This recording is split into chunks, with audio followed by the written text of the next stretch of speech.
ప్రధానమంత్రి నరేంద్ర మోడీ గారు నిన్న హైదరాబాద్లో మాట్లాడుతూ ఇవాళ ప్రజలందరూ కూడా పెట్రోలు, డీజిలు, ఎరువులు అన్నీ కూడా వాడకం తగ్గించాలి, వర్క్ ఫ్రమ్ హోమ్ చేయాలి, కోవిడ్ టైంలో ఎట్లయితే ఉండాలో ఆ పద్ధతుల్లో మీరు మారాలని చెప్తా ఉన్నాడంటే ఈ ప్రభుత్వం యొక్క డొల్లతనం అనేది స్పష్టంగా అర్థమవుతూ ఉంది.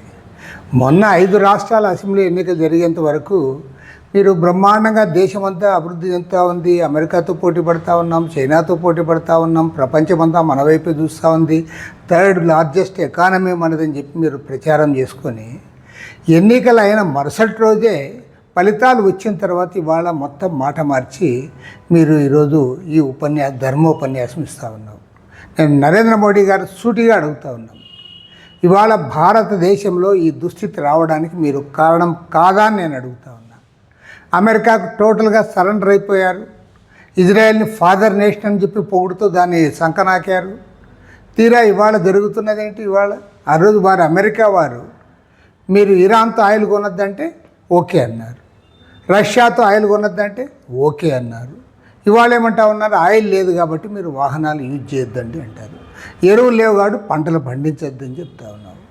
కాబట్టి ఏమంటే ఇవాళ స్పష్టంగా దీనికంతటి కూడా ఈ దుస్థితికి కారణము ఈ నరేంద్ర మోడీ ప్రభుత్వము, మీరు అనుసరించిన విధానాలు, మీరు అమెరికాకు పూర్తిగా లొంగిపోయారు, దాని పర్యవసానంగానే ఇవాళ ఈ పరిస్థితి వచ్చింది.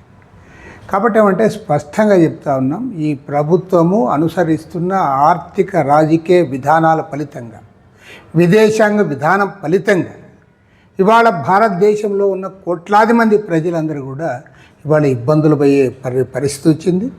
ఇవాళ పెట్రోల్ లేక, డీజిల్ లేక, చివరికి పంటలు పండించడానికి ఎరువులు కూడా సక్రమంగా సరఫరా చేయలేని పరిస్థితి వస్తే దేశంలో ఉన్న 146 కోట్ల మంది జనాభా ఏ రకంగా నివసించాలి, ఏ రకంగా అభివృద్ధి చెందాలో దానికి ప్రభుత్వం సమాధానం చెప్పాలి. ఇవాళ ఈ ప్రభుత్వం లొంగుబాటుతనం ఫలితంగానే ఇవాళ ఈ పరిస్థితి వచ్చింది. అన్ని విషయాల్లో కూడా మీరు అమెరికాకు లొంగిపోయారు, దేశాన్ని అవమానించిన, ప్రధానమంత్రిని అవమానించిన ఏ ఒక్క అంశంలో కూడా మీరు మాట్లాడిన పాపాన పోలే. ఇవాళ మొన్న వెనిజులా పైన వారు దాడి చేసి వారి అధ్యక్షుని తీసుకొని వచ్చి మాట్లాడు.